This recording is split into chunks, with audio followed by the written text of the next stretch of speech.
Maybe just to really, because we're talking to women that have experienced abuse and they really want to heal. So to know and to remember that the trauma is stored in the body, and to find professionals, find ways to complement the talk therapy with expanded techniques such as body work, soul work, as well as expanded spirituality. Welcome to the That's Where I'm At podcast. I'm Laura, happily divorced after spending years with a narcissist. I believe keeping secrets will make you sick and that they always come to light in the end. As women, we're often told to be quiet, don't share your story, don't talk about the things we go through. It's making women sick, sad, and suicidal. We don't have to be on the other side to share our story. This show is for the women still in the middle of the mess, but showing up bravely as they heal. It's time to share these stories with each other so we can learn, grow, and heal together. I'm Laura, and that's where I'm at.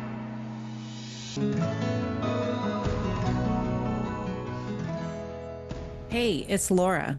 If while you're listening today, something hits a little too close to home, if you find yourself thinking, how does she know exactly what I've been through? It's because I've lived it too.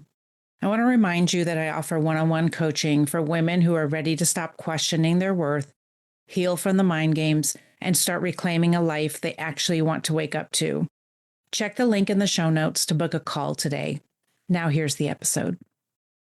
Please take note that this episode may contain subjects that may be triggering to certain listeners. Please take care when listening today. Hi, guys, and welcome back to the That's Where I'm At podcast. Today I have Michal. She is a certified professional life coach, Reiki master, spiritual mentor, medical intuitive, and social worker, passionate about elevating consciousness in the world, one soul at a time. Welcome, Michal. Thank you so much, Laura. I'm glad to be here. I love your podcast, so it's an honor. Oh my gosh, that's so sweet. I'm so glad you're here because I just thought the work that you do, I thought would be very helpful for my audience. Much of my audience has been in an abusive relationship, is no longer, most likely, the majority of them are no longer. And even if they were in an abusive relationship long ago, we know that habits, right? The habits that we formed over our life can affect us for the rest of our life, the things that have happened to us.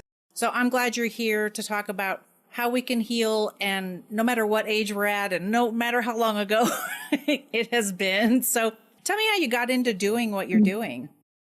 Yeah, so I was a social worker. I got a degree in social work. That was many years ago, actually. I think more than 30 years ago, probably. And then what happened was that in my personal life, I experienced some trauma and I got depressed and I started therapy. And my therapist was not trauma informed. It was the first therapist I ever worked with, was not trauma informed. And I didn't know back then what I know, of course, today, because again, I was already a social worker, but I wasn't aware, like I am aware today, that trauma is stored in the body and talk therapy is not enough. And you need to do some soul work and body work. So the experience of working with this specific therapist was not a good one. But you know what? She was one of my greatest teachers because I already felt a little limited with my social worker skills. Okay. And then I had this experience with a therapist. So I decided to go on a quest and just find other ways to heal myself, to complement the talk therapy. So I became a Reiki master and I studied many different healing modalities, holistic healing modalities.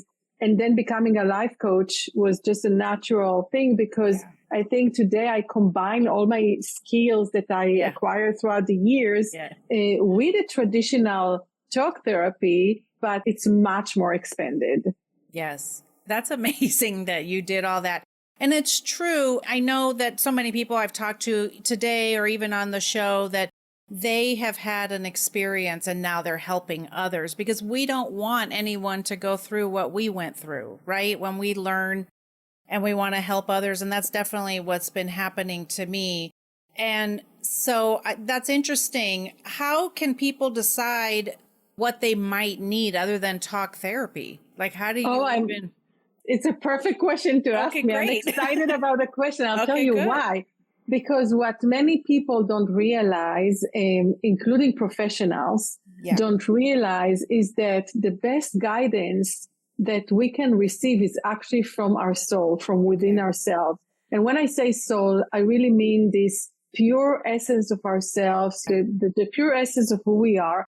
And I believe that lacking a connection with the soul is at the core of many conditions. And once we connect with the soul and we connect with our internal guidance system, then we receive guidance from within on like what's the best path for us to heal.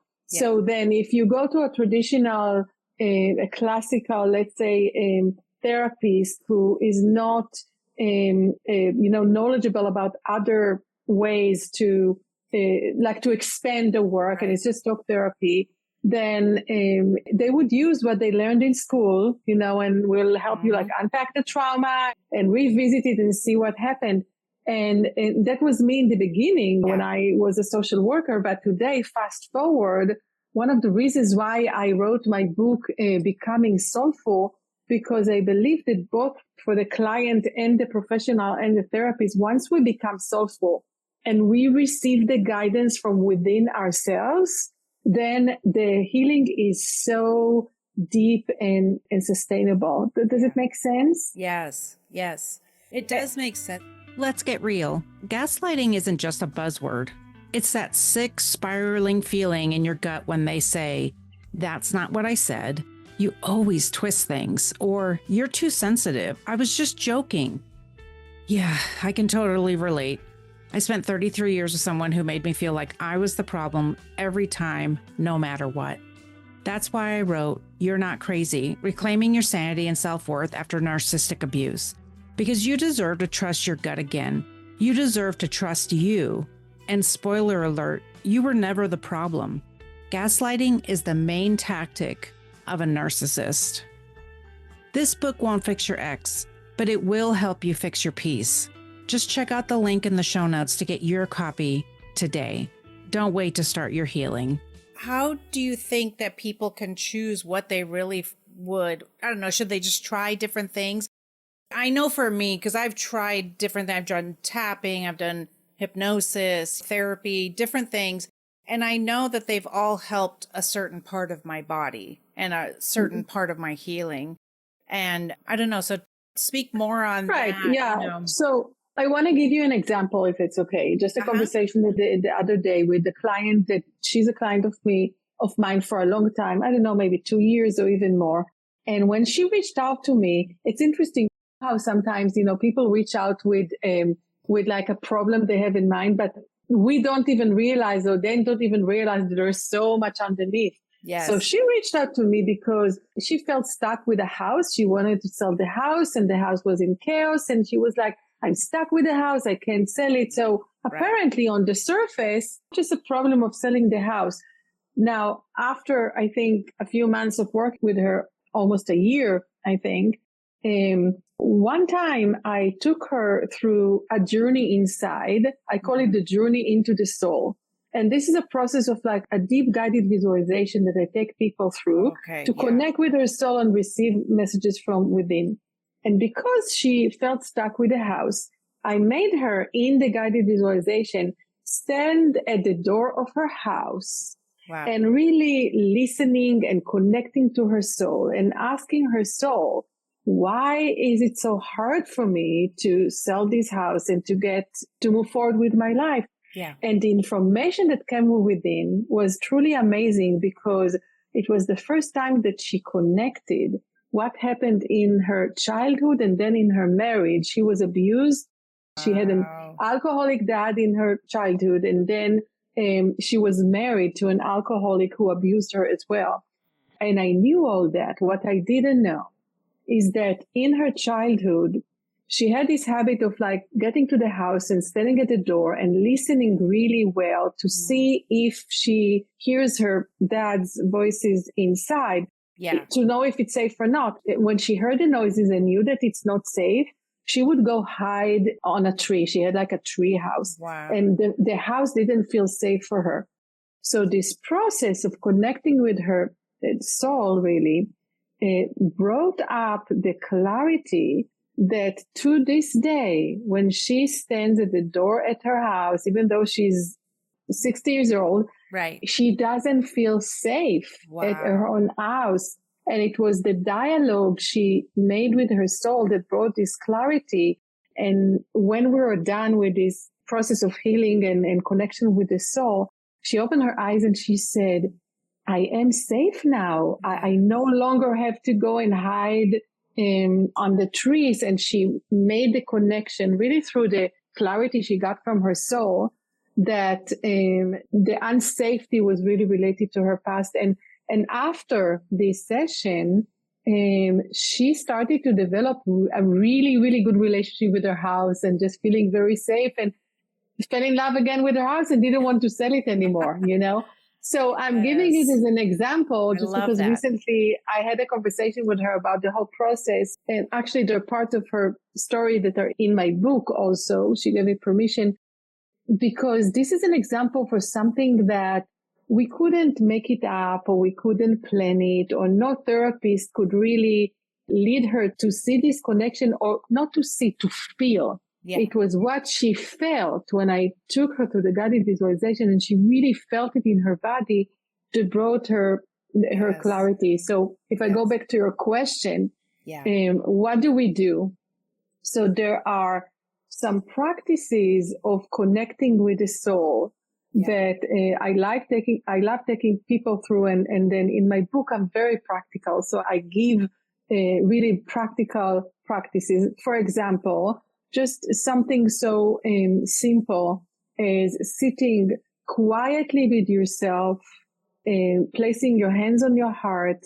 And then I have a little, like a few sentences of like what you say to your soul, like I honor you, I respect you, I thank you for being here. I'm looking forward to receive clarity from you, and this intentional connection with the soul. And then you ask a question and you listen. And then you do what I like to call a soul journaling, when you just write down, like, let's say if the question is, what wisdom do you have for me now? That's what you're asking your soul. But you're in a state where you're open and connected with your soul because you already did a little ritual to connect with your soul.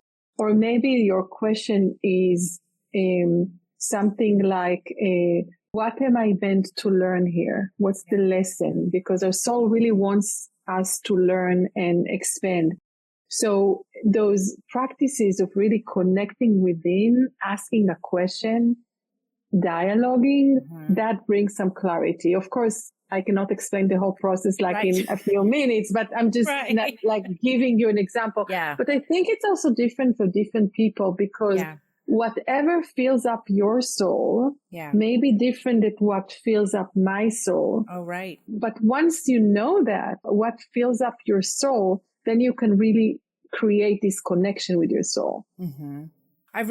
When I was doing hypnotherapy, I really enjoyed like going like that, where it was almost like a little journey, right? In my mind, and it was guided, and it was so interesting to me because the things that come up, they're very natural, right? They're simple questions that are asked, and then it's like these things come out, and it's almost like you knew that already. They were already there, but it's a matter of, for me, it was like a matter of looking at it and saying, okay, it doesn't serve me anymore. I don't need it in my life anymore. And then to find the connection for today with what was happening in my past. It was so freeing because then I could see the patterns of some of the things that were happening currently in my life. And is that what you're finding, that we really have that pattern from so long ago, or we have like that with the house? So many patterns and so many different beliefs. One of the maybe patterns that I see with women that were in abusive relationship, especially with narcissists, I see this pattern that if they're doing spiritual work or inner work, they become this kind person. They really want to be kind person and compassionate person. And they confuse being kind and compassionate person with putting up with abuse, because the inner dialogue is something, the inner monologue actually within themselves is something like, if I'm a kind person, I should be kinder to him. Oh my gosh. Are you reading my mind? It's so true though. It's so true. That's what I hear from many women. And, part of the reason why in my book, I present 6 keys for profound transformation. One of them is spirituality. There is the key of insight, the key of authenticity. But one of the reasons why I encourage people to find their way to connect with spirituality, and it doesn't have to be a religious spirituality, it can be a non-religious, but one of the reasons is that when I ask, a woman who was or is in an abusive relationship on a spiritual level, what's her lesson? And she says, let's say she says, to be a kind person. And I say, but your soul guided you to this life where you face this situation when person is abusive for you. So let's look at the spiritual opportunity. What is your lesson? And many times what she realizes is that her lesson is actually to discern being a kind person with putting up with abuse, and to feel worthy enough, within herself to set a boundary and to not allow the abuse without thinking that makes me an unkind person. There needs to be a spiritual lesson, a spiritual learning here that really helps her to have the courage to take a big step and not to put up with the abuse. It's not going to happen just because that that's what you're supposed to do. There needs to be a deeper reason. And that's the reason that will come from your soul and will have a spiritual connection, really. Yeah. Are you feeling trapped in a relationship that leaves you questioning your worth and sanity? Have you noticed the red flags and decided you can't live one more day in a toxic environment? Whether you've just left or are considering leaving a narcissistic partner, the book, Married to a Nice Guy, Getting Over Narcissistic Abuse, is here to guide and support you. In this candid memoir, I share my 33-year struggle in a marriage to a nice guy that was marked by emotional manipulation and abuse, revealing how I broke free and reclaimed my life. If you've been waiting for a sign, this book is it. If you've ever felt isolated, confused, or hopeless in your relationship, Married to a Nice Guy, Getting Over Narcissistic Abuse offers the understanding and guidance you need to break free and start your journey to healing. You are not alone, and you deserve a life filled with love, respect, and happiness. Order your copy today and take the first step towards reclaiming your life. Well, and that's what I speak to women on as well. I mean, you are speaking my language, that's for sure. It's that we're not doormats, right? We don't need to, but I spent so many years doing that. I'm just going to be nice, and I'm a nice person. So, this shouldn't be happening, but we don't realize that these things happen because not everyone is nice or not everyone is kind, and abusers are going to abuse because that's what they do. No matter what we do on our side, we can't be codependent that way. But the biggest thing for me was learning how to love myself and that I had value. And that was the biggest thing. It wasn't just that I'm a good person or a kind person, but I have value, and I don't have to withstand the abuse. I don't have to do that. And until you feel that you're worthy, and until you really learn to love yourself, that's why many women attract to themselves a relationship after a relationship with abuse. Like they had abuse in their childhood, then they're marrying, an abusive person until they learn, or we learn really the lesson, feeling worthy enough. That setting the boundary is coming deep from within. And that's why the connection with the soul brings up the wisdom that helps us to navigate this situation the circumstance, the situation we're in. I had another client of mine this week funny. She's like 65, I think, and she just started a few years ago a dancing career. When she's dancing, the interesting thing is that many years ago, she was my client many years ago. I don't know, 15, 20 years ago. And she came to me because she tried to make a decision if to leave her marriage, to get a divorce.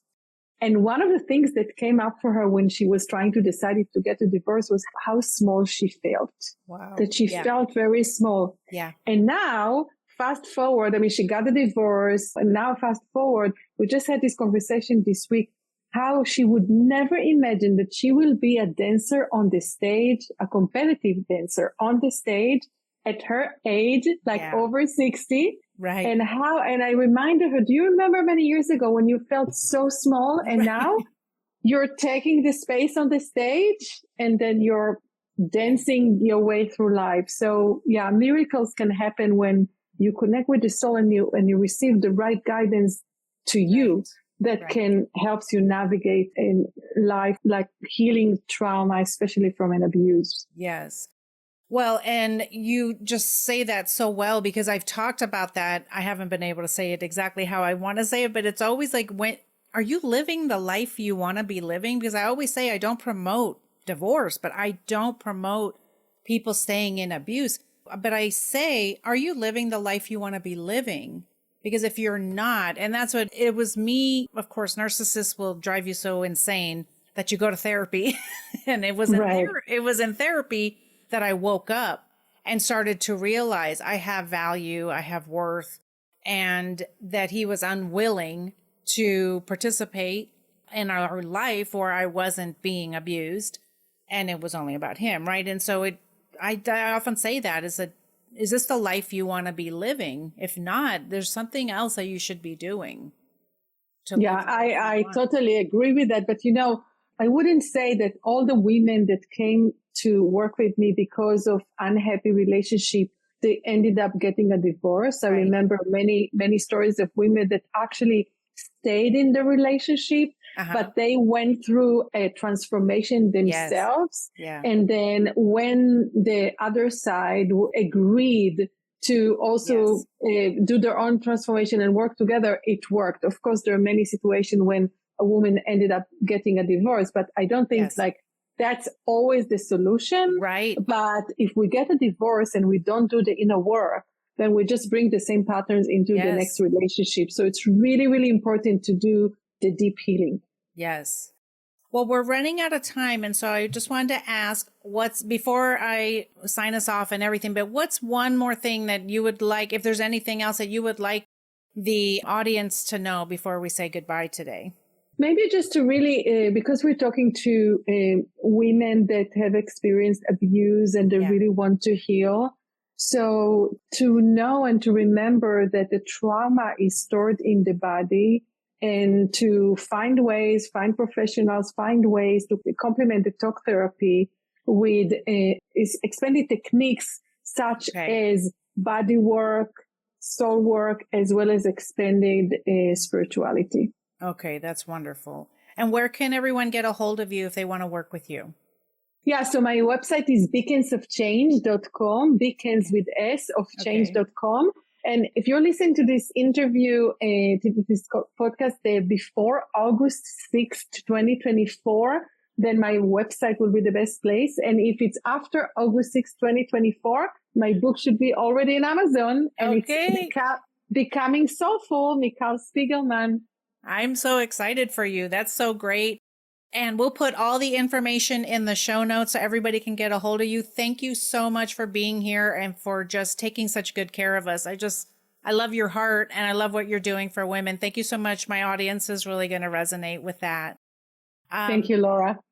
And thank you, everybody, for listening today. If you could please go to Apple and Spotify, and of course, tell Podcast Land that you love us. And don't ever forget, your voice matters. And we'll talk to you guys next time. Bye. Thank you for joining me today on the That's Where I'm At podcast. Did the story today resonate with you? Do you think others would benefit from hearing the stories we are telling? Please go to Apple or Spotify right now to leave a review so everyone in podcast land will know you love the show. We want to continue sharing stories of hope and healing. I'll be back next time. I'll talk to you then.